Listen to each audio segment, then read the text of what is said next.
pleasant good morning, good afternoon, and good evening. Welcome to this international colloquium brought to you by the Small Business Association of Barbados, a key event of Small Business Week 2025. My name is Dr. Lynette Holder, the Chief Executive of the Small Business Association of Barbados. It is my pleasure today to moderate this session for us. Before we get into the discussion on our theme, let me share with you for a few moments a little bit about the SBA.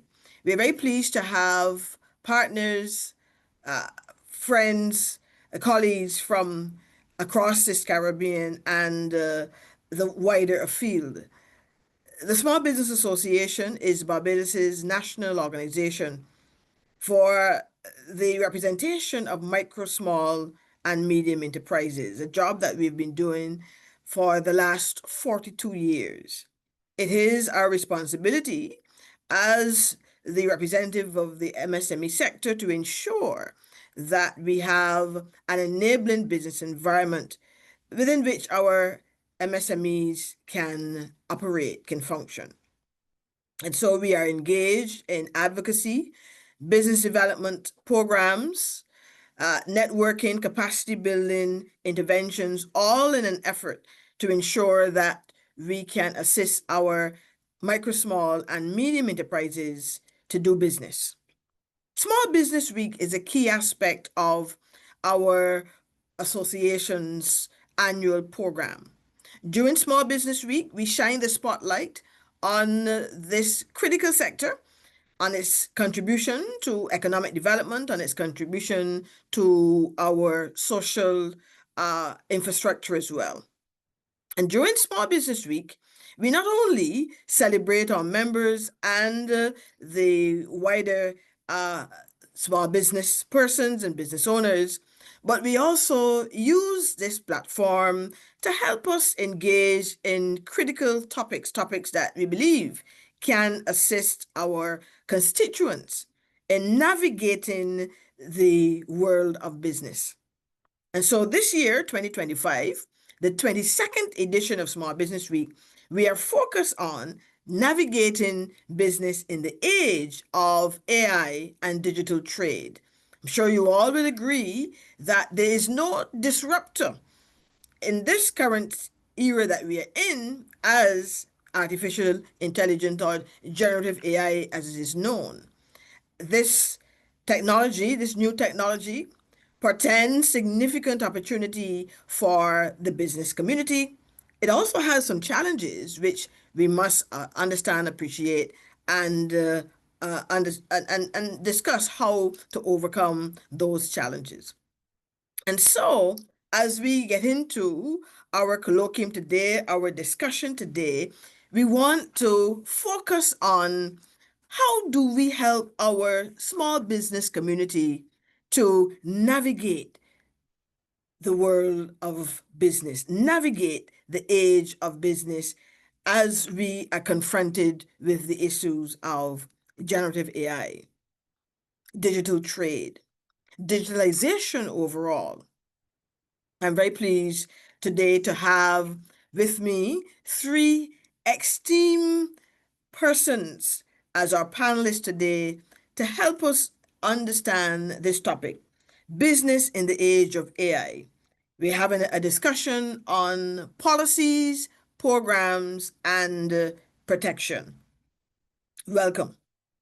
Now, today's session is recorded, so in the event that you miss any aspect of it, I am pleased to inform that this recording will be made available on the SBA's website, www.sba.bb, as well as our YouTube channel within a few days so that you can go and you can watch the broadcast at your leisure and pleasure. Also, we are encouraging that as we go through our session today, that you jot your notes down, you jot your questions down, your comments, and at the end of our presentation by our esteemed panelists, we will have a question and answer segment an opportunity to engage you, our participants, our guests today, as we seek to distill this topic of business in the age of AI. So jot your questions down, jot your comments down, take copious notes, as we often say here at the SBA, and we look forward to an engaging session with you after the presentations today. So, without any further ado, then let's get into our conversation today. This is our International Colloquium, a key feature of Small Business Week 2025. Our first presenter today is Ambassador Matthew Wilson. Now, Ambassador Wilson is the permanent representative of Barbados to the United Nations, the World Trade Organization, and other international organizations in Geneva. Ambassador Wilson has more than 25 years of experience in trade and development. He currently serves as the chair of the WTO Working Group on Micro, Small, and Medium Enterprises, and is also the coordinator of the ACP in Geneva. Prior to this, he was the Chief of Special Projects and Chief of Staff at the International Trade Center. He was a senior advisor to the WTO Director General and Deputy Aide for Trade Coordinator at the World Trade Organization. And so we're very pleased to have the ambassador with us today to help us as we are discussing business in the age of AI, a discussion on policy, programs, and protection. He is in Geneva, so might I say a pleasant good evening to you, Ambassador.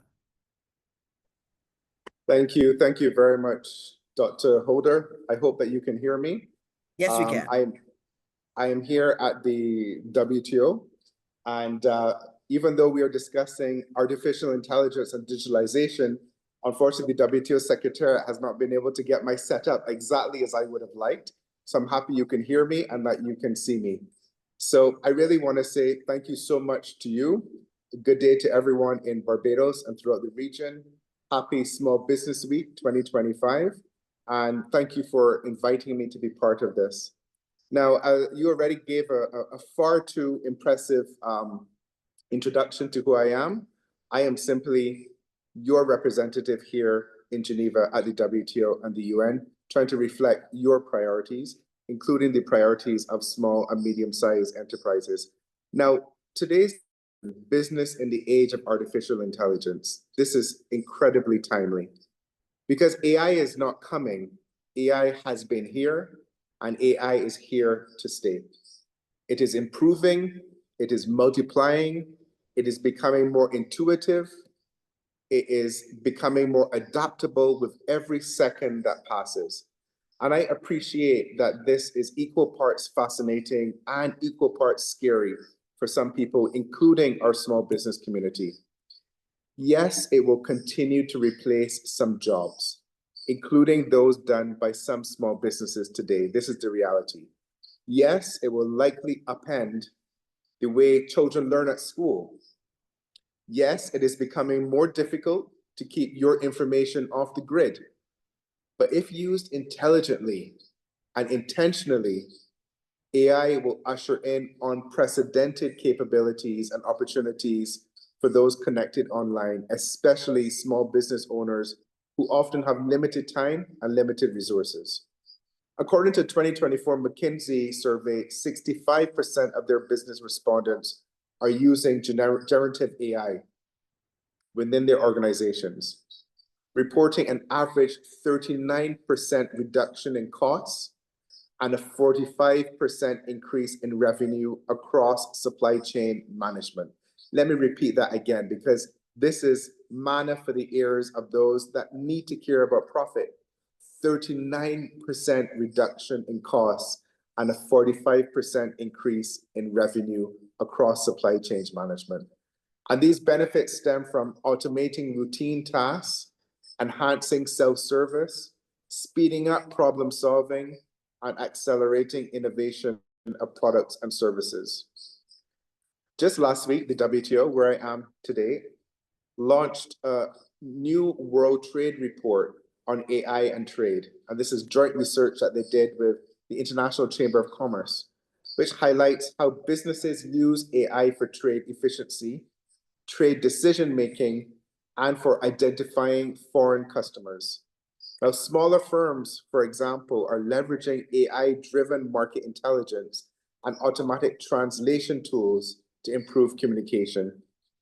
And generative AI and large language models are undeniably transforming the business landscape. And while the opportunities are exciting, many unknowns still persist, which is why it's so important we're discussing policy today. Now, international organizations like WIPO and WTO and ITC are aware of this, and they're actively working to provide data, insights, and resources. But there remains a critical need for more evidence-based research to fully understand AI's impact on trade and on development. Now, policymakers like me, we are equally focused on safeguarding AI's development through ethical governance, responsible AI practices, emphasizing safety, fairness, transparency, and inclusivity. These are essential, especially to support small businesses' participation. We just had here in Geneva a few months ago the AI for Good Summit, which brought together over 50 UN entities, innovators, and policymakers, including from Barbados, to advance AI alignment with the Sustainable Development Goals. Now, policymakers also recognize that many challenges from the digital revolution remain, and in some cases, these challenges are amplified by artificial intelligence. Ensuring inclusive access to reliable electricity and internet infrastructure is still a huge issue where we still have billions of people who are unconnected to the grid. Promoting education and skills development to close the digital and AI literacy gap is incredibly important. Advancing digital standardization and interoperability to avoid costly fragmentation. And I know that we have the Secretary General of the Caribbean Telecommunications Union here on the call, and that is some of the work that he is doing up here at ITU. And then very, very importantly, strengthening cybersecurity frameworks and emerging threats. As I said, despite the progress, a significant digital divide persists. In 2024, a record 5.5 billion people, around 68% globally, were online. Yet, it leaves billions offline and creates a widening skills divide. If people cannot access AI tools, they cannot learn to use or benefit from them. And the history of digital transformation teaches us that systems that fail to inoperate impose disproportionate costs on micro, small, and medium-sized enterprises. So as AI tools become widespread, policymakers have got to continue to ensure that frameworks align, they promote inclusive adoption, and they minimize barriers. Now, cybersecurity, I know, is an issue that has been very topical in Barbados lately, and it's important that we address this because cybersecurity attacks cost an estimated $10.5 trillion annually in costs worldwide. And shockingly, 75% of small businesses have experienced at least one cyber attack, often due to inadequate security practices or a lack of formal policies. Today, 4 out of 5 cyber criminals use AI-powered tools to enhance attack sophistication and this raises urgent needs for protection. Now, beyond security, AI introduces some new concerns around data access and protection, including safeguarding cultural heritage and non-monetized informational assets.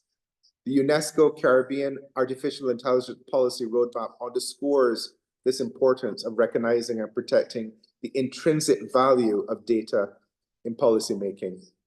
And globally, the United Nations General Assembly has also taken some very important steps to structure AI governance. And they recently adopted a resolution establishing an independent international scientific panel tasked with annually reviewing AI risks and opportunities, and also an annual global dialogue on AI governance to foster international collaboration and policy coherence. We also have a lot of work that the G20 is doing around AI, a lot of work that the World Bank is doing around AI. They recently launched the Trade Regulatory Readiness Database, which enables researchers and policymakers to identify effective policies that would promote trade and development and to flag regulations that hinder progress. We also have a lot of work being done by the International Chamber of Commerce and WIPO as well, looking at AI and intellectual property.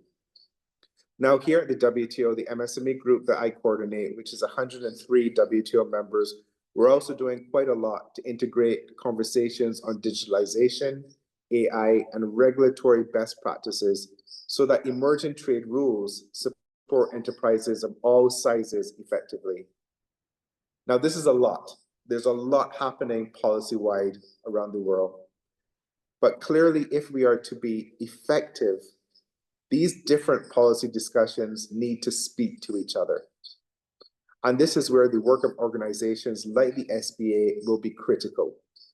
To be a resource kit for SMEs in accessing and understanding what is happening out there around AI policy development, and in being a platform for discussion and feedback, which is what we're doing today, and being a link to the government to ensure that your views as MSMEs are reflected in what the Barbados government is doing and what the governments in other countries in the Caribbean are doing.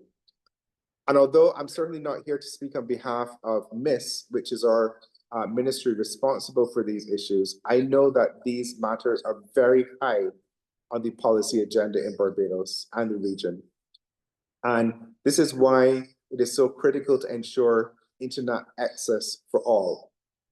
This is why we continue to discuss issues around AI data centers, including the viability of the Caribbean having a dedicated data center. It's why Prime Minister Mitchell of Grenada, who is the lead CARICOM head with responsibility for science and technology, is advocating for a shared partnership between governments and the private sector towards the realization of a CARICOM single ICT space. And why one of the key elements of that initiative is developing shared approaches to cybersecurity, AI, and cloud governance. It's why the CTU is working closely with global partners like the ITU around digital governance. And it's why last year, CARICOM heads of government endorsed a digital resilience strategy that will guide how the region navigates digital landscapes with a focus on key productive sectors, access to ICTs, and youth involvement. And it's also why some countries in the region, like Jamaica, have just concluded a national AI strategy. And at last year's Sir Winston Scott Memorial Lecture, the Central Bank of Barbados actually focused on this issue of the future of AI policy, lessons for Barbados. I urge all of you to take a look at that,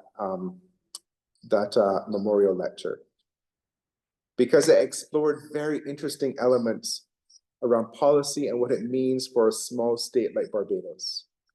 From confronting the trade-offs inherent in AI policy adoption to developing a procurement framework for AI tools to acting on cybersecurity risks. And I see some of this making its way into domestic policy discussions. So colleagues, we are learning together.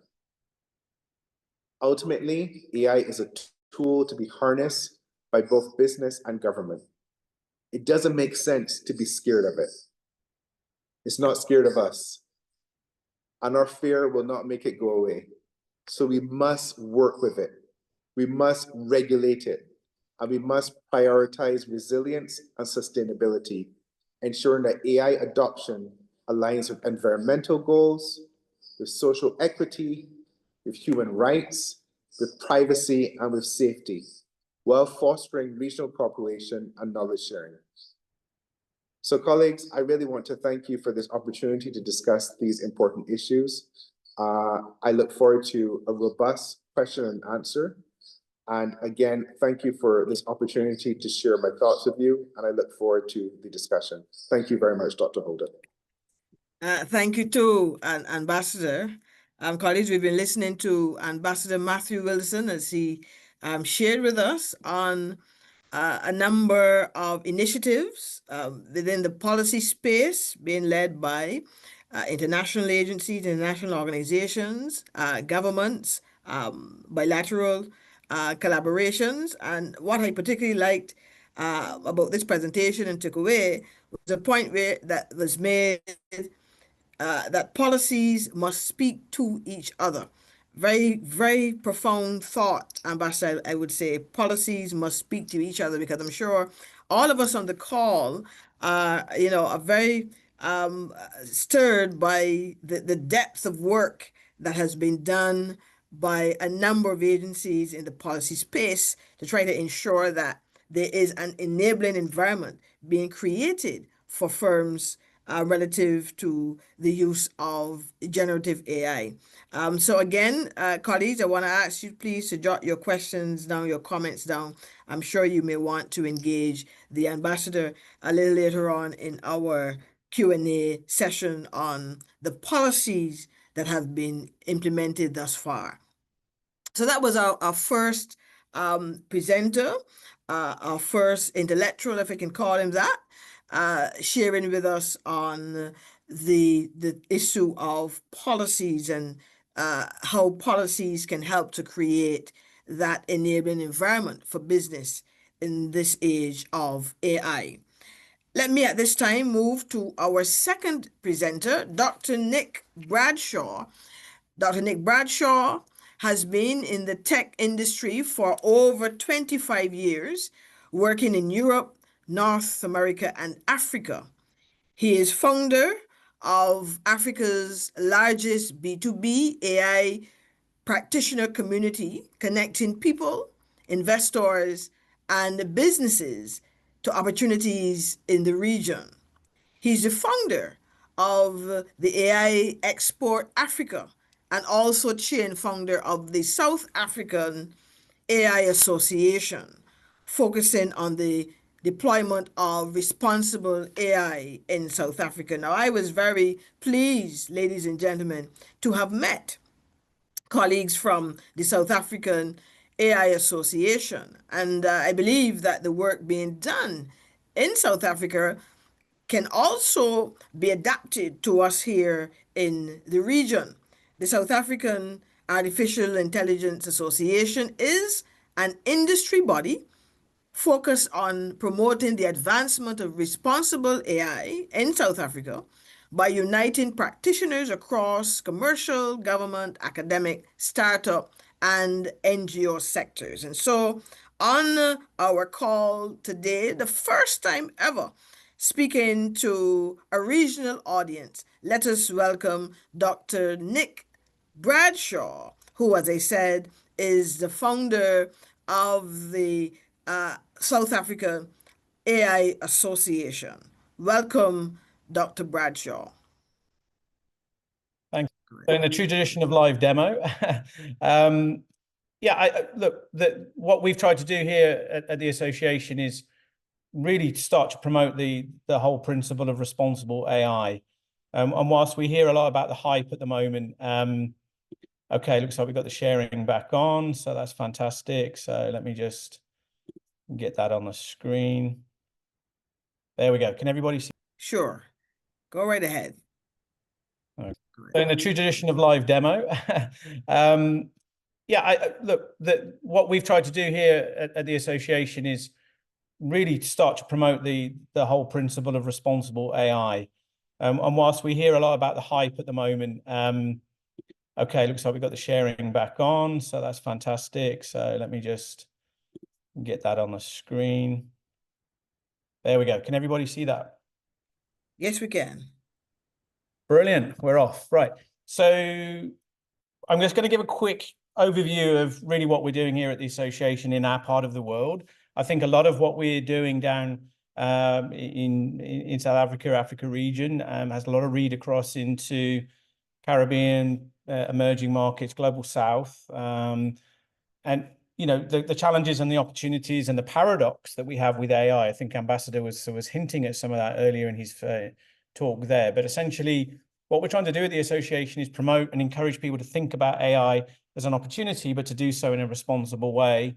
both from a citizen perspective and also from a business and government perspective. I'm not going to really get into the sort of 10 key points of our mission because we don't really have time. The idea is we want to serve as a voice of the industry.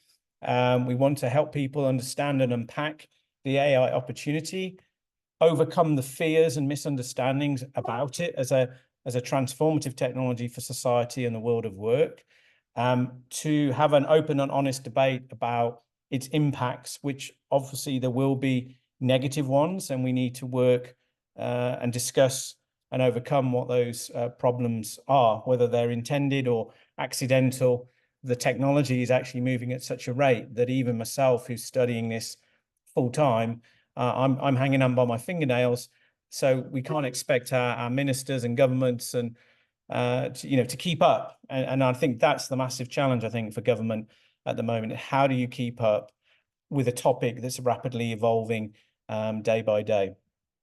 So just to quickly outline the association, we're almost at 4,000 members. We have an advisory board made up of industry and government, various stakeholders, NGOs, entrepreneurs, investors, accelerators.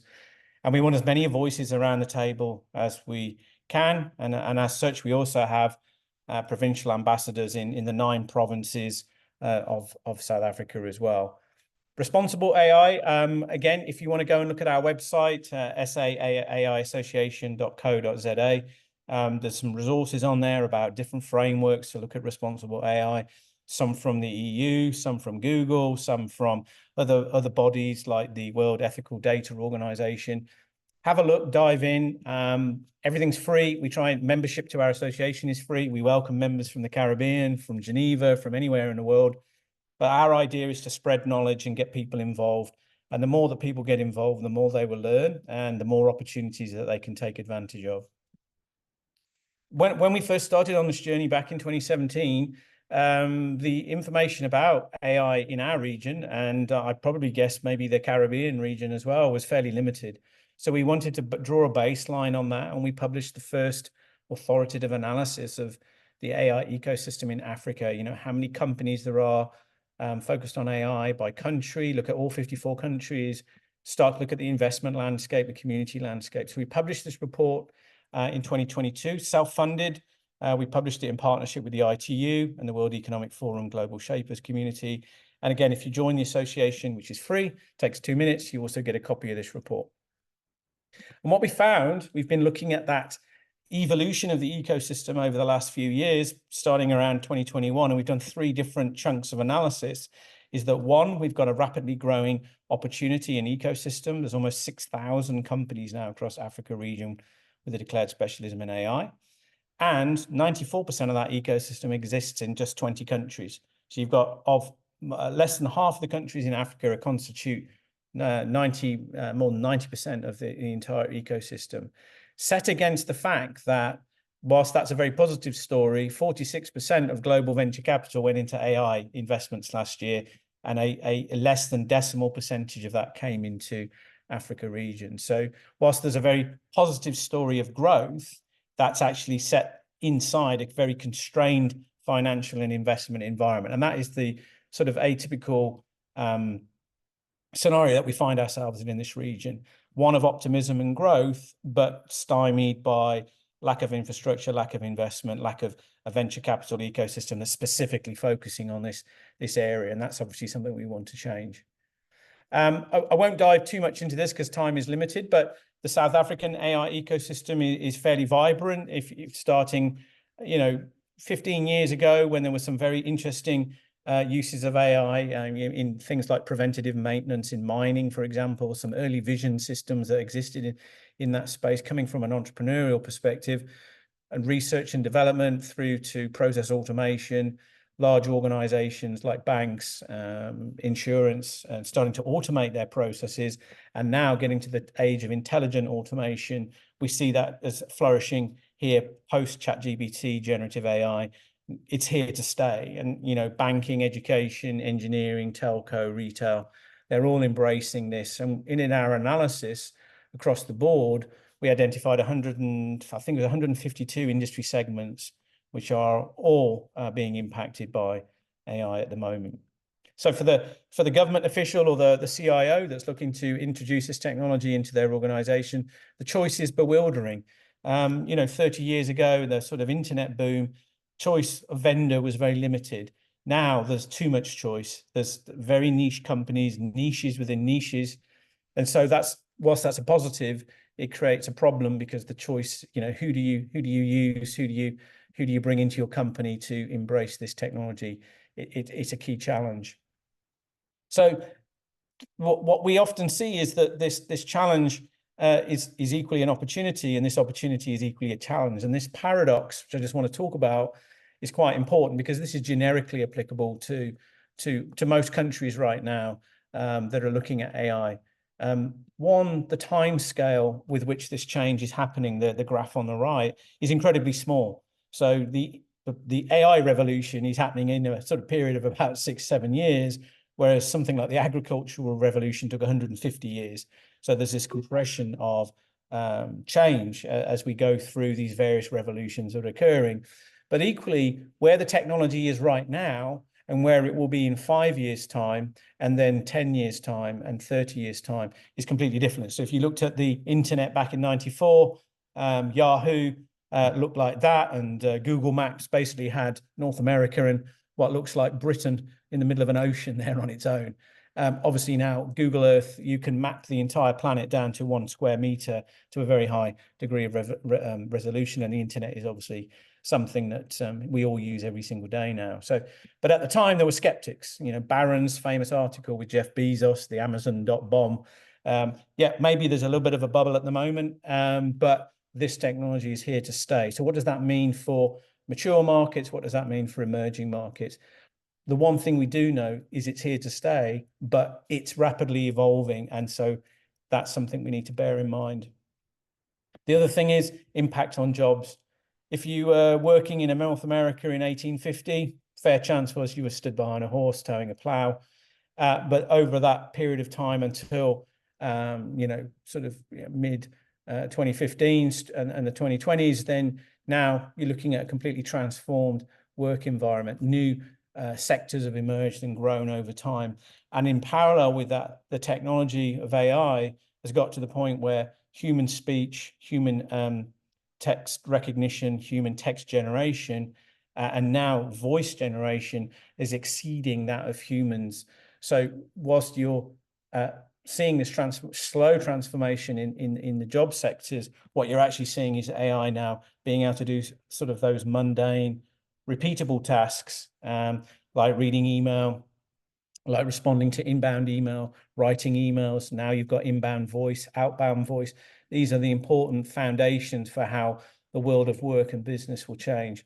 And it will become to the point where it will become imperceptible that you're not talking to a robotic voice. You'll be talking to something that sounds very similar to a human. The other thing is some countries are embracing this way faster and at greater depth and speed than say where we are here in South Africa. So to give you a good example, this is an interesting image on the left. The train driver, stood next to the shiny bullet train just 26 years earlier in China, was driving a coal-fired steam engine. So in 26 years, they've gone from steam engines to high-speed rail infrastructure, the largest of its kind on the planet. China just recently published its China AI Plus initiative, where it's just literally in August, a few weeks ago. If you look at those 3 core ambitions of the AI Plus initiative, to get to 2035, a fully AI-driven society. Well, given the image on the left, they probably stand quite a good chance of succeeding in that endeavor. Now, we can argue about the merits of social engineering and social control using AI. That's a different discussion, but the ambition and the investment that they're making is obviously very significant. The other thing is, and I think the ambassador mentioned it earlier, looking at skills and education. The CEO of Google DeepMind recently made the statement, we need to learn how to learn, learning how to learn. The world we live in right now with AI is pretty much most of these tools are free. If you look on the right here, there's some images I generated using Google Nano Banana on my phone in 10 minutes just to create a advert banner for my event here in South Africa. No training required. I didn't have to download any software. I'm sat on my phone. I upload a logo. I tell the app what I want, and boom, it's generated for me. It doesn't cost me anything, and I've got a very, very nice set of images which I can use for promotional purposes. So in the age where everything is free, you can learn new things in new ways that you couldn't necessarily do even just a few years ago, when many of these training platforms would have cost you money or a subscription to join them. In South Africa, we obviously have quite a healthy AI talent pool. It's mainly concentrated in Johannesburg. So if you're ever coming here and you're looking for a good developer or an entrepreneur, most of them are in the Gauteng, Johannesburg region, but obviously Cape Town, Port Elizabeth, Durban, these are the other major cities where we have talent of this kind. And these stats are pre-COVID. Obviously, post-COVID now, many of these engineers are working remotely for companies in Europe or America. And obviously, that's a fantastic thing that they can earn a higher salary, but they don't have to emigrate and get visas. They can stay with their families. So the COVID revolution and the work from home revolution has enabled AI talent now to work anywhere at a fraction of the cost of, say, an AI developer that's working at Facebook, for example, who's probably on some ridiculous salary. Some recent research also indicated specifically with emerging markets that experimentation with ChatGPT and generative AI is most prominent in poorer demographics, and that younger people are playing with this more outside of work than people inside of work. So Africa, by I think it's 2035 or 2030, will have the largest population under age of 25. If we've got young people playing with this technology and also experimenting and being entrepreneurs with this technology, then maybe there's another leapfrog moment that could occur, like happened with mobile and mobile money here in this region. So I think there's some very positive takeaways from this. Obviously, set aside some negatives around potentially how young people are using this technology, and that with the side benefits of or disbenefits of harm that are coming from it. The other thing about fair access to these technologies is that technology has to speak your language. Most models are in English or Western languages, French, Spanish, Portuguese, Japanese, etc.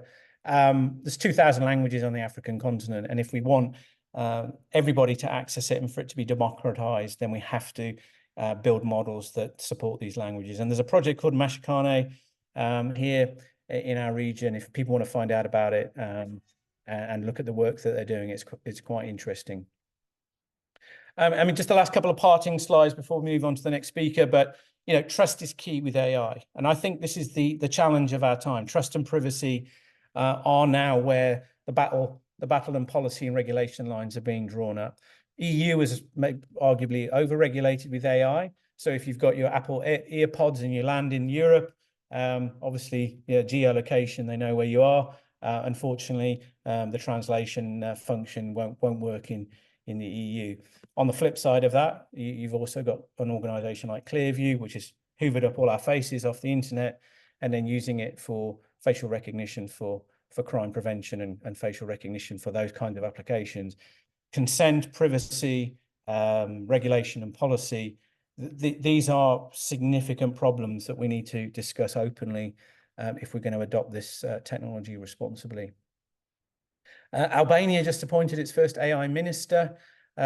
We can debate the merits of that probably over a glass of wine one day, but there's some very interesting things going on in this particular space with the use of avatars or agents and agent-based, well, should we call them staff? I don't know. That's an interesting debate in its own right. But there's a fun side to these generative technologies, but equally, if you start using generative AI for ministerial positions or even for convincing people to give you access to their bank account or for fake news, then again, where's that taking us? Is that taking us in a positive direction or is it taking us in a negative direction?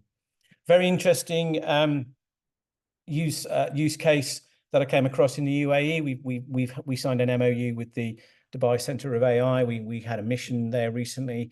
Is they've developed a trust framework, a trust certificate, or AI seal as they call it, for different categories of company that are supplying services into the industry in the UAE. again, making sure that these companies are real, credible, that they're developing technology in the right way. I think it's an interesting concept that we can learn from. And just to wrap up and hand over to the next speaker, really the hype is over. When we started looking at this industry 2016, 17, I think there was a lot of excitement as AI started to gain momentum, the fourth industrial revolution. But now we're right in the heart of the storm now, where this is real. You're looking at things like the tiny team movement now, where you can have an organization of one person. How real that is and how effective that is, I guess time will tell. But you're looking at organizations of tomorrow being very different from the organizations of yesterday. And that's happening right now. The other thing is data centers. I think the ambassador was talking about data centers earlier on. You can have millions of agent workers sitting on server racks inside the data center. So the data centers are going to be the offices of the world, or the offices of the future. And we need to think about how that's going to impact us all. So a call center, which physically manifests itself in a building, well, now you can build a call center, it sits on a disk and you just push it into a server rack, and you could have 100,000 agents or people working in that one rack. Those racks can be connected to other racks, other companies, other agents talking to other agents. They learn from each other, they train from one another. This is the future that's unfolding right now. So this whole ecosystem is going to change. Even in the time we've been looking at it, it has changed and evolved at least twice. And I think this agent chapter is the third kind of iteration that we've seen in less than 6 years. But for me, promoting trust, promoting responsible AI, and getting people to think about it will remain central to what we do. And how far we become down the road of the autonomous enterprise and a sort of sci-fi future, I guess only time will tell. But I just wanted to wrap up there with some thoughts on that. And again, thank you for allowing me to share this with you today. Thank you too, Nick, for that presentation. A lot of food for thought there. I particularly like the AI paradox that you referenced, the challenge, the challenge is the opportunity, and yet the opportunity is the challenge. So that's the paradox. Yep. How do we navigate that? I'm sure persons are thinking through. And then finally, you talked about the data center being maybe the office of the world, if you will, going forward. And that final thought, in my view, is a good segue into our final presentation today, because as you know, we have NAPS Americas. This is Blue Naps Americas is the only data center in the region, and we are very pleased to have the CEO Giovanni King. He's on the call with us to share a little bit about Blue Naps Americas and what they're doing. How can the data center help with the protection part of our discussion, if you will? A little bit about Giovanni. He holds a bachelor's degree in electrical engineering from the Fontys University in the Netherlands, and a master's degree in telecommunications, regulation, and policy from the University of West Indies, St. Augustine in Trinidad and Tobago.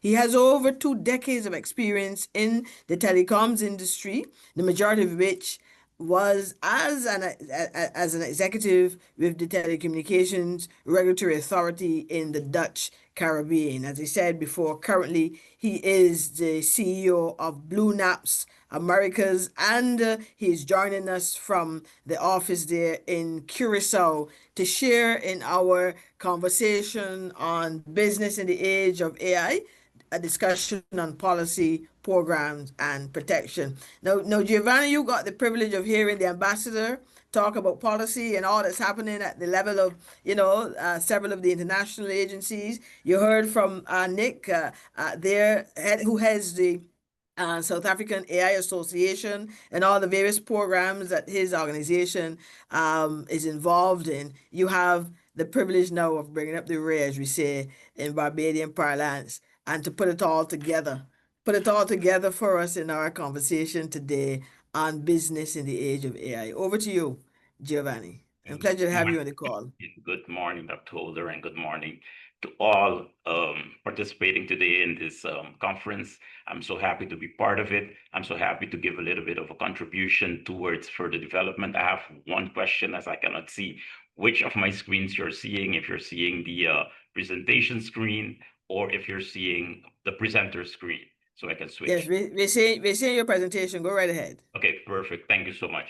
Before Yes. we continue, if I can make a small correction, Dr. Holder, Blue Nap Americas is the only tier 4 data center in the Caribbean, but I'm so happy to say that there are multiple data centers across our region, and they have the great potential to support a lot of what has been spoken here today, especially when we're looking at the collaborative approaches that are taking place, the way that we're looking to build a cluster of interconnected data centers across the region, which will actually help and support governments in different aspects of the digital transformation in which we are participating and which so much has been said already about.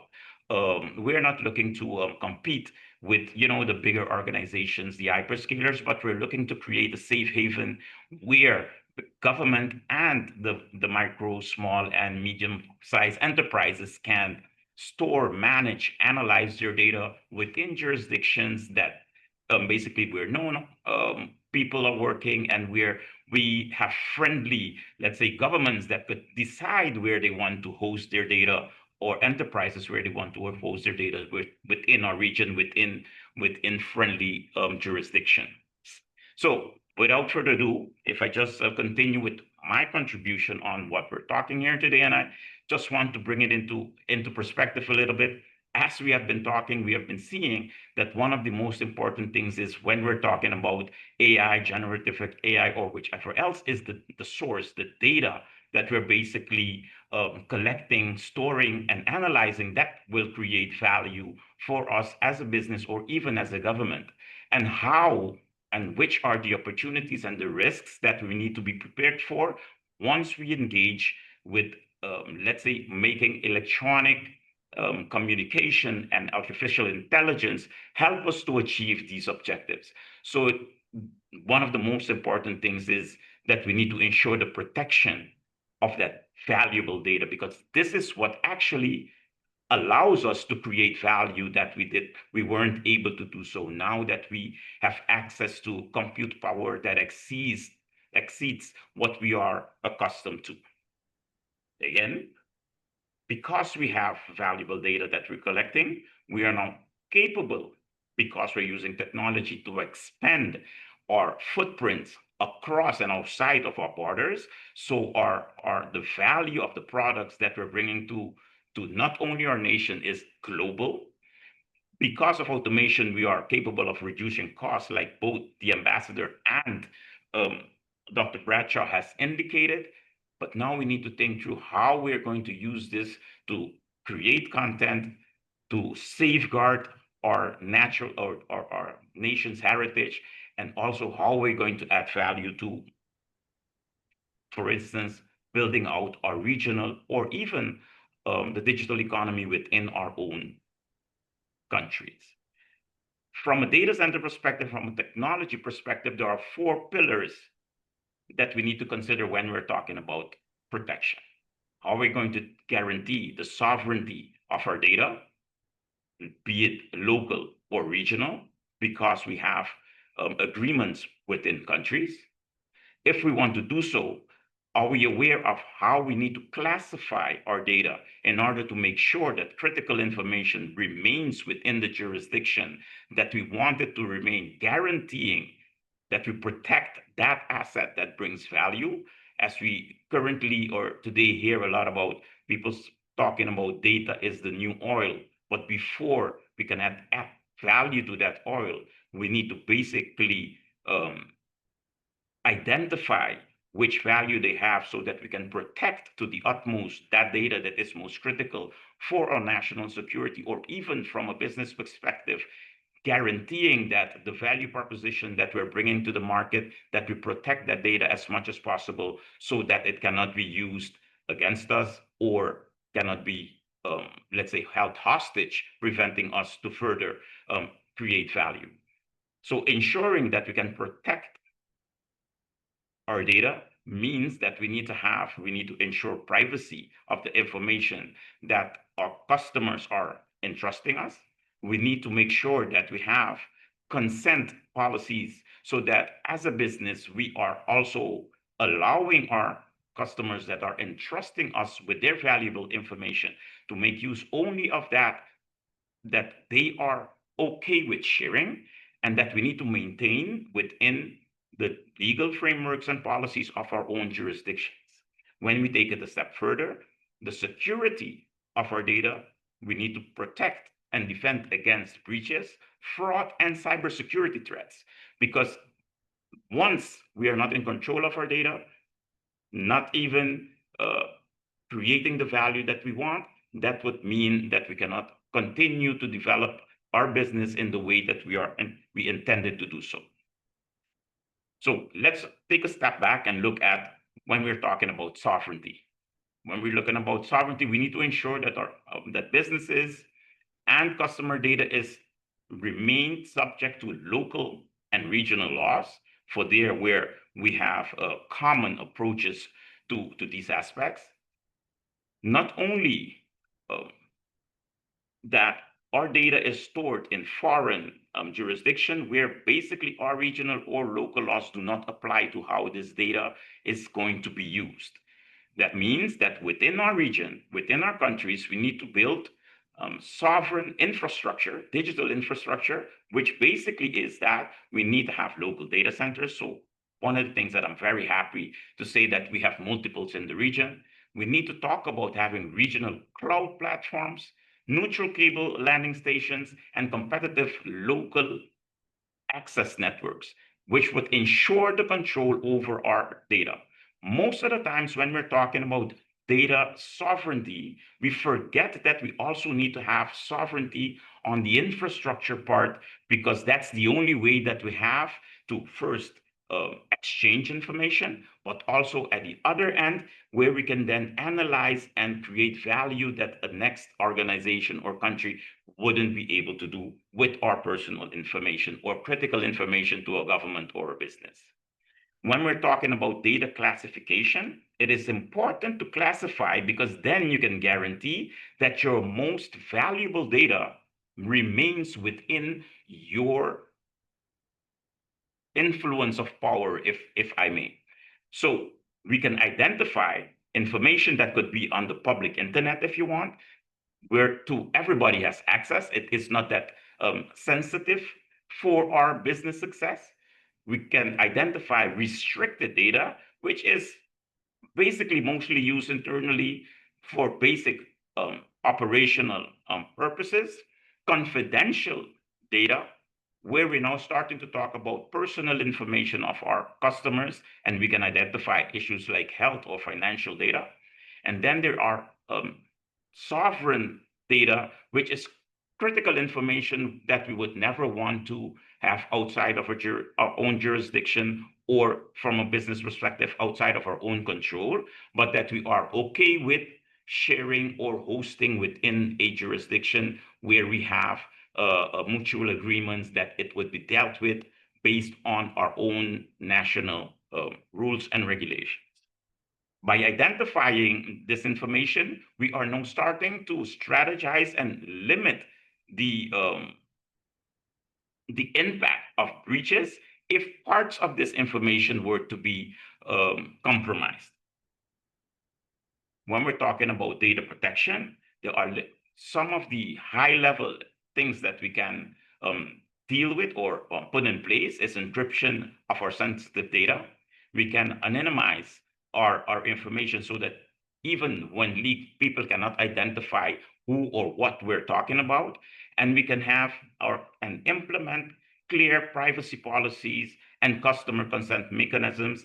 One meaning that our customers know how we're going to deal with this information and they give us consent to do so. Or even when we're talking about adding or making this data available for AI agents to work with, that we can guarantee that is mostly only used, for instance, for the learning part of creating an agent, but then not used after that. When we're talking about data security, which is a very important aspect as well, there is always one aspect that we tend to forget, that the weakest link within the data security process still remains the human. So we need to make sure that our staff is trained and is aware of all of the ways that today, let's say our not competitors, but hackers are using to get information through which they can get access to our valuable data. So making sure that they are aware of new phishing strategies, or that how AI is also enabling or even mastering the ways that get us to interact with them to add more information towards them being able to hack. Make sure that we're implementing multiple factor authentication processes. As the manager of a data center, and I have my colleagues in my IT team department, sometimes even for myself, it's very frustrating that I have multiple multi-system factoring authentication processes. I need to change my passwords constantly, and my manager needs to come up to me every time again and again to tell me why it is very important for me to do so, because sometimes we need to realize that as the managers of organizations like ours, as the managers that, let's say, are gatekeeping data from third parties, we are the targets for phishing. And it is not always done through us, but it could be done through our colleagues, because the hackers pose as one of your colleagues, asking for information that you would never give free on your own. Regular updates to applications, patches, these are the way that vendors help us to limit the possibility of a hacking attack to take place. Incident incident reporting and response planning. Make sure that your team knows how and what they need to do when they see or identify a potential hacking or an attack in process. Making sure that they know who to contact, how to contact, and when to do so, and not keep information because, well, I think it's a phishing or a hacking in process. I'm just going to delete and not inform, one, your own IT staff, and two, maybe even not having a organization through which to report such an incident, because as this information is spread across our ecosystem, we are all better prepared for equal types of attacks. This is very important for us to realize as well, is as we are implementing and using more AI workload for both training and inference, most of this, even though we have data centers in the region, the AI workloads are still dealt with outside of our jurisdiction. Not a bad thing per se, but we need to be aware of it, because that means that we are now giving our valuable data to third parties that, if we don't have the correct frameworks in place, your data would still be outside of your jurisdiction and outside of your control. Things that we can do or need to take into consideration when we are making our data available are both on the legal, technical, and operational part of it. These are just a few of the highlights that we are taking into consideration within our data center ecosystem. Like I mentioned, data classification, very important. Data residency requirements, knowing where your data resides is important, and have contractual clauses in your contracts that restrict third parties to the access or use of your data without your approval. When it comes to technical and infrastructure strategies, we need to take into consideration federated cloud or hybrid cloud solutions, data anonymization, and making use that we have synthetic data to run learning or even sometimes the inference part, so that it's not your actual data out there. When it comes to operational and practical parts, both for governments practices, both for governments and businesses, have shadow AI control, meaning that you can have like a application that makes sure that when the requests are made, your data goes to the correct silo, guaranteeing the integrity thereof. Having constant or having audits and monitor of your processes is very important to make sure that processes and controls are in place, protecting that valuable data. And in closing, it is important to have this balance between innovation and the protection when it comes to the trades that we're giving when using AI solutions. We need to explore policy frameworks and safeguards, as mentioned already by the two previous speakers.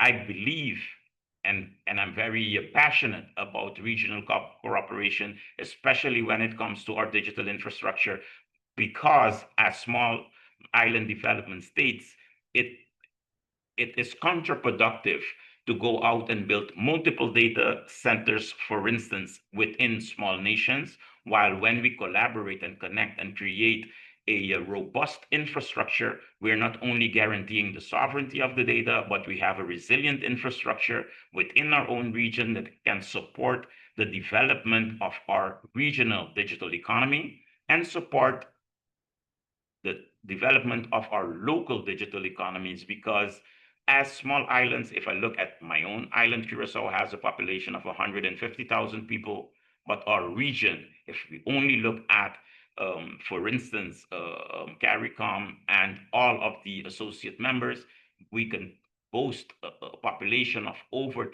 40 million. And that alone has potential greater than our individual islands. And last but not least, capacity building is essential. And that's where not only for the process of which was also mentioned, the limitations of human resources, not only for our own region, but now we can share these resources across the region, which also adds to the resiliency and the availability of the infrastructure that we already have in place. I look forward to discussing and talking in the Q&A section. Thank you so much for the opportunity, and I'm here for questions. Thank you. All right. Thank you very much, Giovanni. This was the CEO, colleagues of Blue Naps Americas, one of the data centers in the region, sharing with us on the importance of protection. I like the point made that the weakest link in data protection still is the individual. And I don't think that we put enough emphasis on the training that is needed for our staff in particular to understand and appreciate this. And I will say to you on the call, I did visit Blue Naps Americas in the Curacao, and I can tell you the security was tight. I thought that I was entering the White House. The security was, as you know, as we say, amongst the young folks, it was tight. It was tight security. So we understand, Giovanni, why your staff will insist that you change your passwords and you have multi-factor authentication systems in place. Yeah. So thanks very much for sharing. Colleagues, it is your turn now to pose your questions and to be involved in this intellectual conversation, if you will. Business in the age of AI, a discussion on policy, programs, and protection. I want to recognize on the call today Mr. Rodney Taylor, who is the Secretary General of the Caribbean Telecommunications Union. Rodney, good to have you on the call, and for the various thoughts that you've placed already in the chat. Rodney is reminding us of the Caribbean datacenters.com and the critical nature that they will play in the infrastructure and data governance of the region, and obviously the importance of collaborating, as Giovanni rightly said. I wasn't aware, Rodney, of this work being done by the Caribbean AI Task Force. I'm sure those from the region on the call will be very interested in this body of work because, you know, we want to make sure that we are kept abreast, especially at the level of business, relative to, you know, what is required, what's happening with generative AI. I think Nick gave us an appreciation for how fast things are progressing, and therefore the need for us, especially at the MSME level, to stay abreast of the developments and be able to apply the technology effectively, efficiently in our businesses. So Rodney, we would definitely welcome the opportunity to hear a bit more about the Caribbean AI Task Force and the work that's being done. So we have several questions, and for the next 15 minutes or so, colleagues, I want us to engage our panelists. Ambassador, can we go back to you for a moment to inquire, as Shelley's asking here, this work being done by the various agencies, have you looked at possibly putting in place some sort of capacity building program for MSMEs? And that capacity building can include access to grants, access to other technical resources that MSMEs can apply to their operations, and so help with the development and the build out of their capacity to use this technology. What work has been done at the level of the WTO and other international agencies? Thank you very much, Dr. Holder. I think my video is disabled, so unfortunately you can't see me, but you can hear me. So I might ask the organizers if they could enable my video again. But before I get on to respond to that particular question, I wanted to also say something about how AI is really going to transform how small businesses operate. Something as simple as a website. So now we have been asking, at least for the past decade, small businesses to build a website if you want to be able to connect with your market. Soon from now, we're not going to be doing that. Soon from now, there may not even be such a thing as a website. AI would be able to configure things in such a way that you can have almost a direct connection between the market and seller without having these traditional websites where you can go and look at products and go and look at prices. So the nature of support that we're offering to small businesses is going to change, because AI is going to allow for a huge jump in efficiency that may not need some of these tools anymore.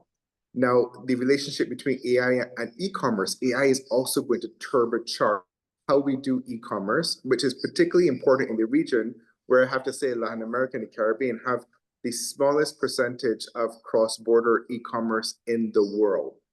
We don't really trade with each other in terms of e-commerce. So there's a huge scope for us to grow in the region around these issues. Capacity building, listen, there's a lot of capacity building around. I will say that some of it will be has been affected by the slowdown in official development assistance and development aid, and also what we see happening with a lot of the UN agencies. But before I came on this call with you, I was hosting a meeting of about 10 different international organizations: OECD, WIPO, ITC, UNCTAD, WTO, ICLAC. And all of them were talking about the capacity building initiatives that they have for MSMEs around digitalization, around e-commerce, and a few of them around AI as well. The WTO is offering a free online course, for example, on understanding the regulatory aspects of AI. WIPO is doing incredible things looking at AI and intellectual property and how these two issues merge. And I believe Shelley may have asked a particular question on that. My advice is always to go through either agencies like the SBA, go through Export Barbados and Invest Barbados as well. They should, in a way, have a lot of this information on their files. Now, we also have a beautiful product here at the WTO called the Trade for MSMEs platform. It is freely available for any SME all over the world to go and get access to data, to training, to thought leadership, to tools to be able to help them trade more, trade better, and trade more efficiently. The ITC has something called the Global Trade Platform, the Global Trade Desk, yes. And you can go and use that freely to understand what kind of tariffs you would have to face, what kind of non-tariff barriers you would have to face, what kind of intellectual property regulations would be useful for your business. So there's a lot of information out there, and I really would like our organizations in the region, like the SBA, to be, in a way, the collator of all of this information for SMEs to be able to approach you to be able to get some of this training and some access to these freely available tools. Thank you. Yeah, thanks very much. Ambassador, for your thoughts there, and to be able to access some grant resources too that can help MSMEs to procure the technologies as well. Because you're right, in this environment that we're in, you don't have to expend significant resources to build a website, to prepare flyers, to do a promotional video, but you must be able to invest incredible software programs to assist with that kind of product development. And so we have MSMEs inquiring about access to those resources. I can say to you, Shelley, that there are agencies here in the Caribbean, in the region, Caribbean Export, for example, that has been in the vanguard of providing grant resources to MSMEs to do just that, to be able to procure equipment, resources, software, invest in the appropriate software to help build out their operations as they transition to the use of generative AI. I want to bring in Nick, Dr. Bradshaw. I want to bring you in here in this conversation. I'm seeing a couple of questions here from anonymous attendee relative to the role of government in balancing innovation with regulation. So, Nick, can you share with us what has been the experience, if you will, of South Africa? We have South Africa on the call today as an example of success in this area. If we can model our own experiences from what has been done in South Africa and what is being done in South Africa, you clearly represent, the expert in this field. What has been your experience? How has government been able to balance innovation with regulation? That's one part of it. And then the issue of copyright protection and intellectual property protection for artists, designers, and so on.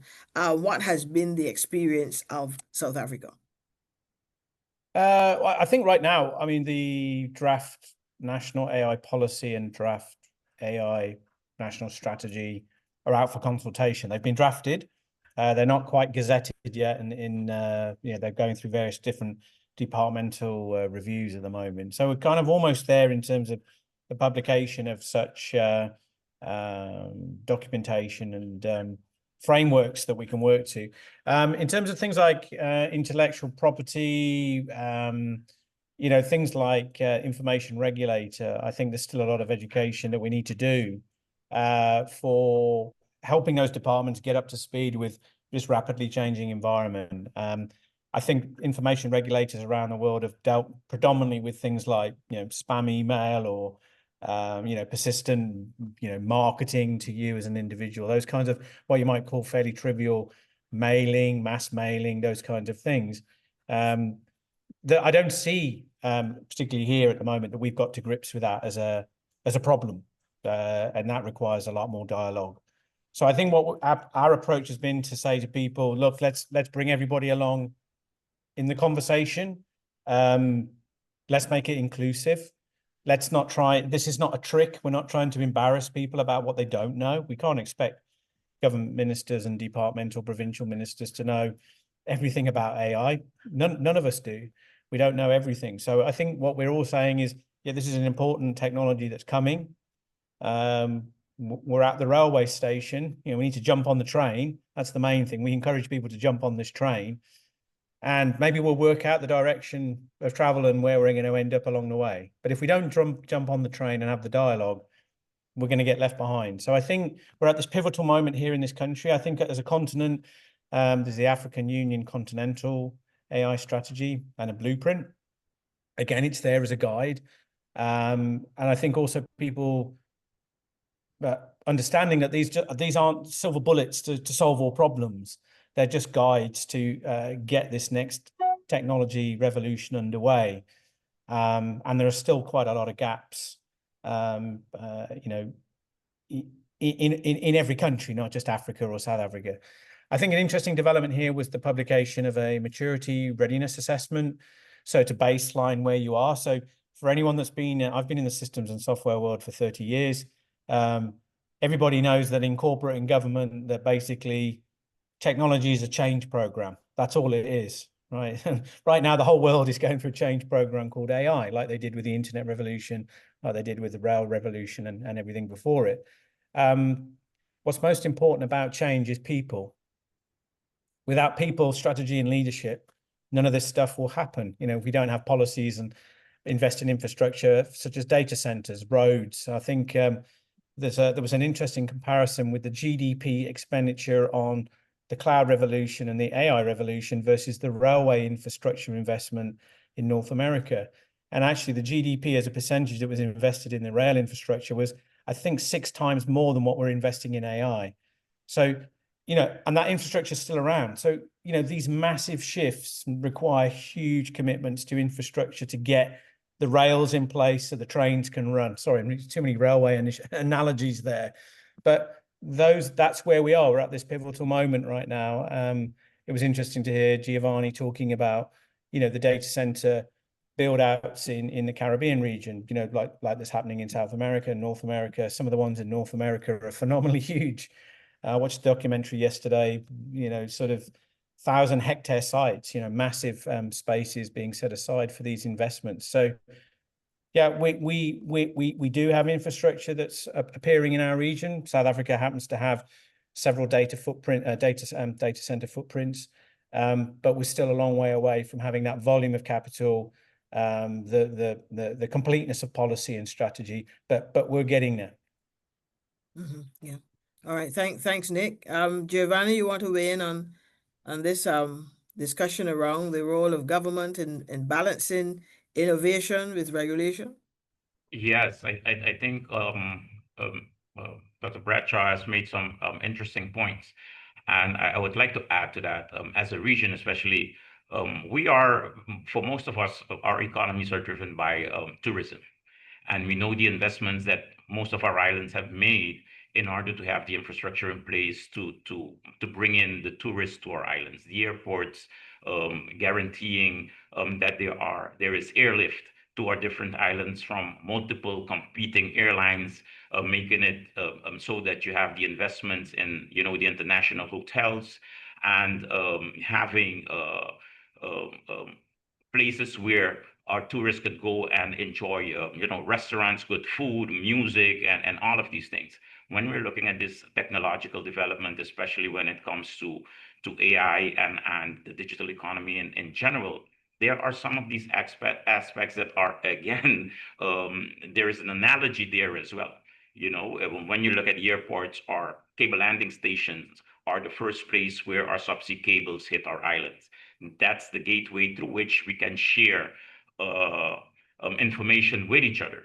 Then we have our local network access, where if it is competitive, then we can pay the correct price to connect from a data center, from an internet exchange, to the end customers, to the businesses that will then use this to disseminate the services that they are providing. One of the challenges that we see here as well within the region is that the airlift between the islands sometimes can prove to be prohibitive. What we're seeing in this whole electronic communication ecosystem basically is the same thing. Traditionally, our networks were built based on telecommunications infrastructure, meaning that all of our cables, even though our islands are connected with one or multiple subsea cables, all of the traffic goes to the north, while sometimes we're just trying to communicate between islands. So we need to use the facilities in place in a different way. For instance, the internet exchanges, and there are different initiatives, for instance, that are being led by the CTU and Secretary General Rodney Taylor, to make sure that our local traffic remains local there where needed, regional traffic remains regional, and then we can use the more expensive, let's say, international connectivity to facilitate our expansion towards the global digital economy.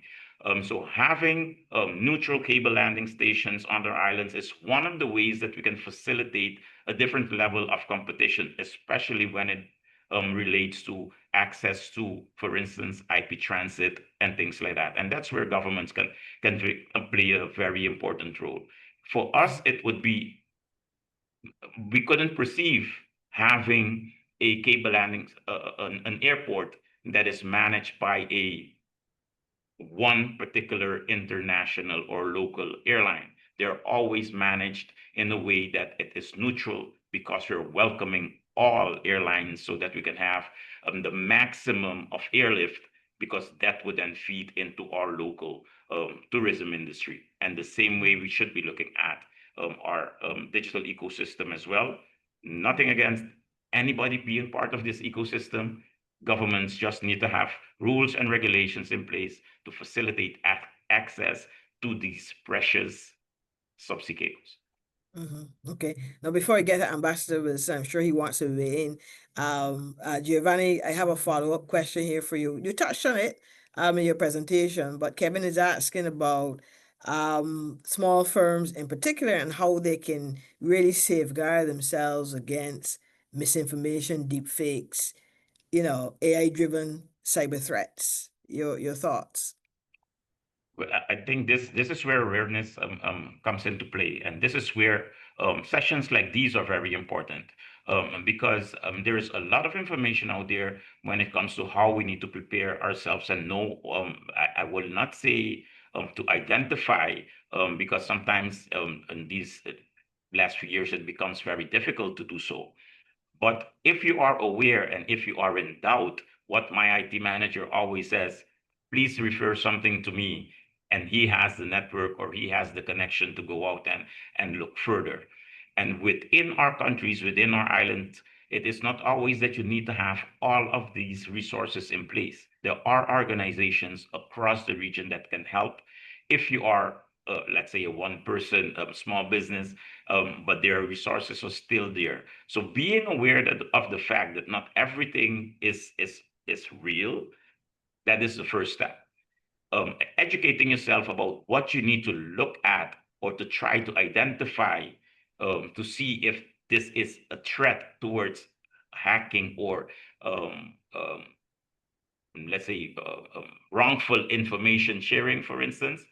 If you are in doubt, isolate and then find an expert that could help you, because it's not expected from all of us that we know everything, but you need to be aware of where can I go if I am in doubt, who can I talk to, what are the organizations, and who can help me.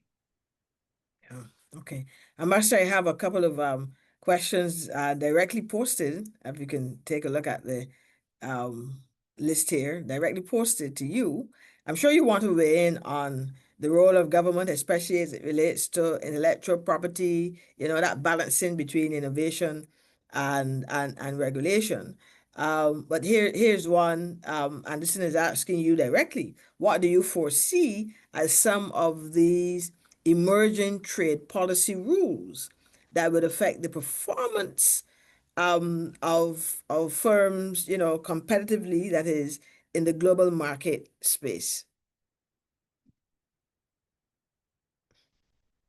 Ambassador? Thank you, Dr. Holder. Oh, okay. We have macro problems and we have micro problems. And the biggest macro problem we have right now is the incredible uncertainty that we're facing in the multilateral trading system, including around unilateralism and the fact that it is becoming increasingly difficult to create global rules. Now, it's becoming increasingly difficult because we have more players at the table with different priorities, but also we have some countries, shall remain nameless, who are taking on trade policy positions, which I think are quite an affront to the whole nature of multilateral rulemaking. That is going to be a problem for SMEs all over the world because they rely on predictability. They rely on transparency of rules. And we do see that system is now a little bit under threat. At the more meso or micro level, we have to ensure that any regional or global rules around AI or digital technology does include some component of trade capacity building and skilling.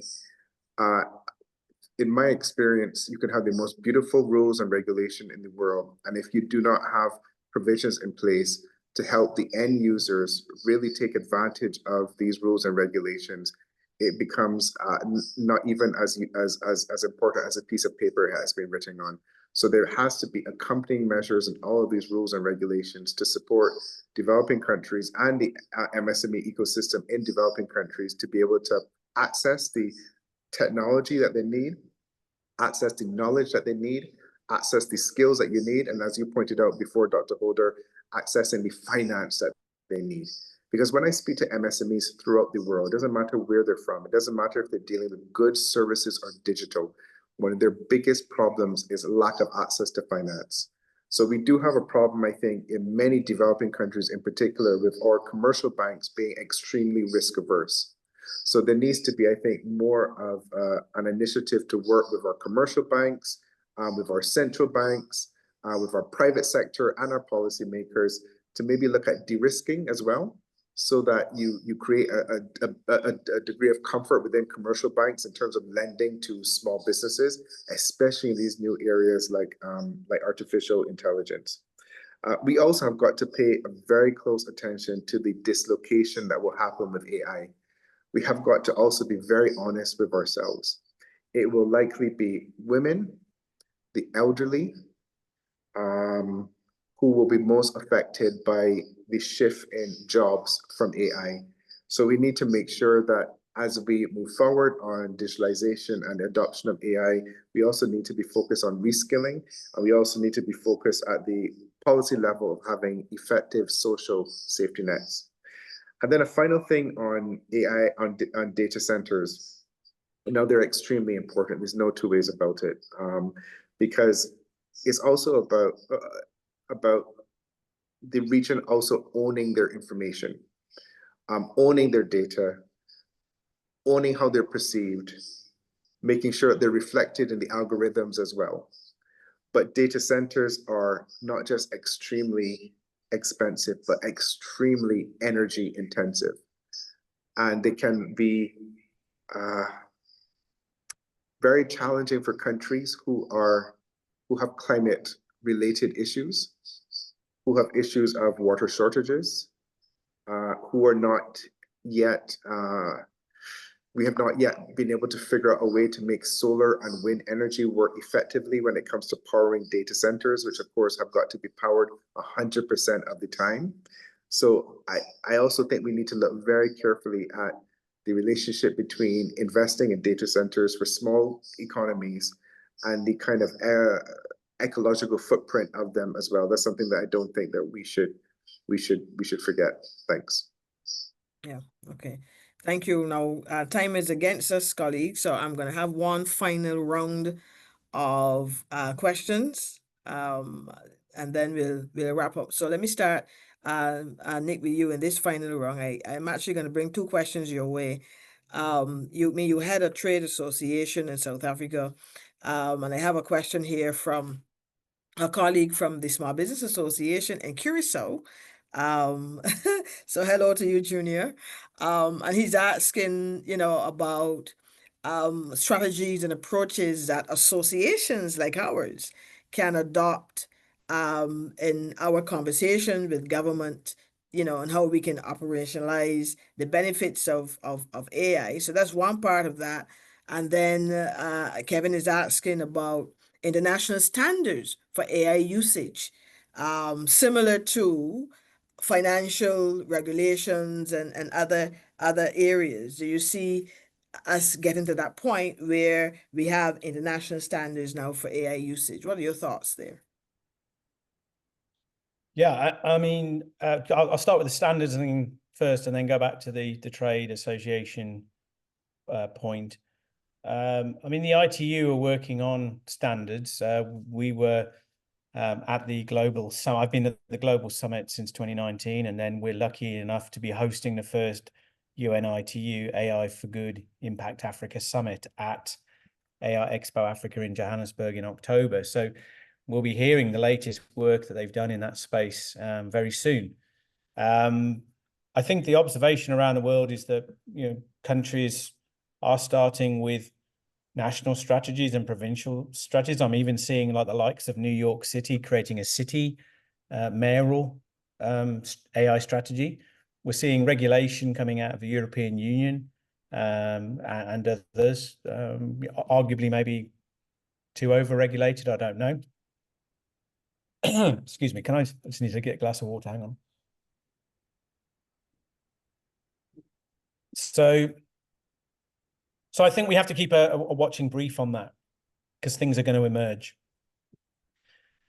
On the trade association side, we have to collaborate. Excuse me. I spend all day talking at the moment and it's taking its toll on my voice. We have to collaborate. There's no other way to do it. Yeah, we've gone and met colleagues at the Dubai Center of AI. We're working with Station F in Paris. We're talking to a trade body in Mauritius. You know, we often emerging market economies are quite small. So if you're selling B2B and you're an entrepreneur, you quickly run out of banks to sell to. You quickly run out of retailers to sell to. You have to go and expand abroad. To expand abroad, you need partners to do that. And it's not easy. If you're selling to consumers, maybe it's a different thing. But again, if you're selling to consumers in your own country, you run out of consumers, then you've got to find more consumers somewhere else, right? So we have to collaborate. And I think if you're building a trade association, one of my frustrations here in South Africa that prompted me to create the South African AI Association, which focuses on responsible AI and trade and investment, as well as education, is that the traditional chambers, the business chambers, the business associations, that they're not looking at AI in the same light that we are. So we're keeping up with it, whereas they aren't. And they, you know, often I've gone and talked to various chambers about it, and there's never any follow-up. They don't understand it. And it's not through ignorance or anything like that. It's just it's often they're very traditional, you know. So we've decided to take on that responsibility ourselves and share the load amongst our team. We're all volunteers. We don't take salaries. But yet the key to it is collaboration. Just as we're talking today and sharing best practice between a small business association, an ambassador, someone building data centers, and someone like myself down here in our region, is we have to have dialogue and we have to collaborate. And it's through collaboration that we'll embrace this opportunity. You know, even China is collaborating. You know, UAE is collaborating with France. You know, so we have to extend our hands to colleagues like ourselves on this call and collaborate together. In terms of capital inflows and investment into entrepreneurial ecosystems, you know, I showed you the graph earlier on. There is this growing ecosystem, which is fantastic news. You know, when you see growth, you know, exponential graphs, that's a good thing. Although exponential before a bubble is never good, but maybe we're not in a bubble, or maybe we are, I don't know. But there is growth. But the problem is, particularly in emerging economies like Africa region, it's constrained. So there's always a constraint. Not enough energy, there's not enough capital, there's not enough infrastructure. But that will change over time. It'll just be slow. So we have to be creative. We're looking at launching Africa's first AI-only focused accelerator. We don't want it to be constrained. And I think the other thing, when you look at development programs that are well-meaning and invest into Africa region, South America, Caribbean, other emerging markets, they often release these programs with a set of constraints on them already. So we're only focusing on this subgroup of people with this particular challenge, but you're going into a very constrained environment already. So our approach is to say, cast the net as wide as possible. You know, the new UNDP AI Hub for Sustainable Development is only launching in 14 countries in Africa. Well, there's 40 others that you've left out. Why do it that way, right? You're immediately handicapping the impact that you're trying to create. So cast the net wide, make it inclusive, don't be too constrained, collaborate. Those are the key messages that I want to leave from the session today. Yeah. Thank you. Thank you very much, Nick. I love that word, collaborate. And that's what we're doing here during Small Business Week, even this international colloquium. Collaborate. Let's get Giovanni in. Final round, Giovanni. There was a question from Rodney.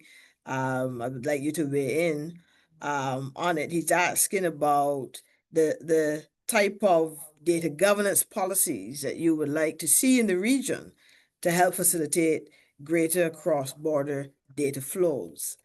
Your thoughts? Well, I think there is, I don't think that there needs to be more policies and procedures as we have multiple of them. And I must say that the CTU and Rodney are leading some of these initiatives.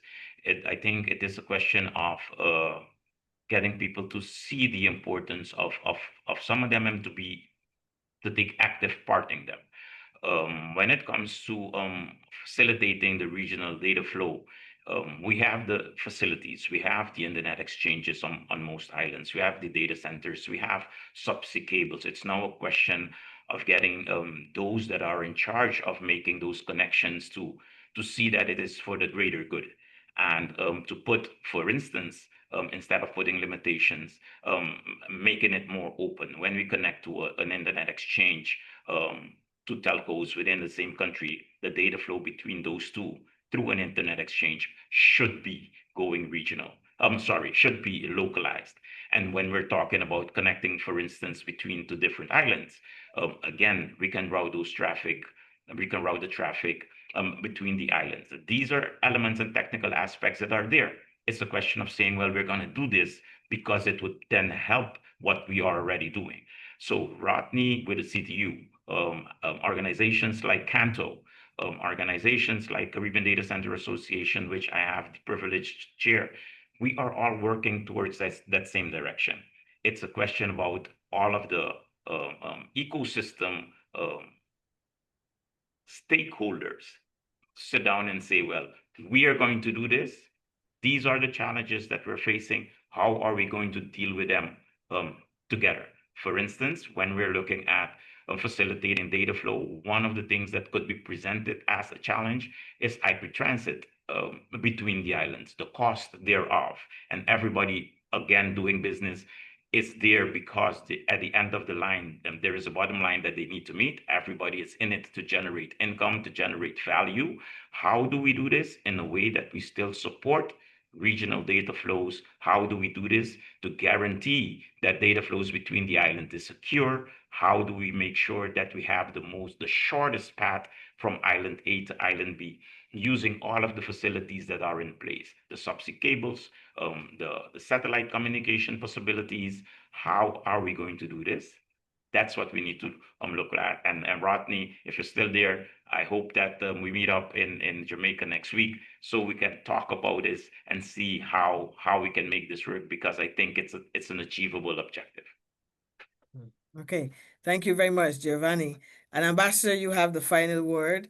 I particularly love a comment here that suggests that oftentimes the international standards don't relate to the local context. I mean, you made reference to quite a bit of work that's being done at the international level, but how can you, maybe in the various fora that you sit, encourage your colleagues to ensure that those standards have local context, that you can localize those, that persons on the ground, as we say, the MSMEs, the public in general, can actually participate in the solutions. Your thoughts?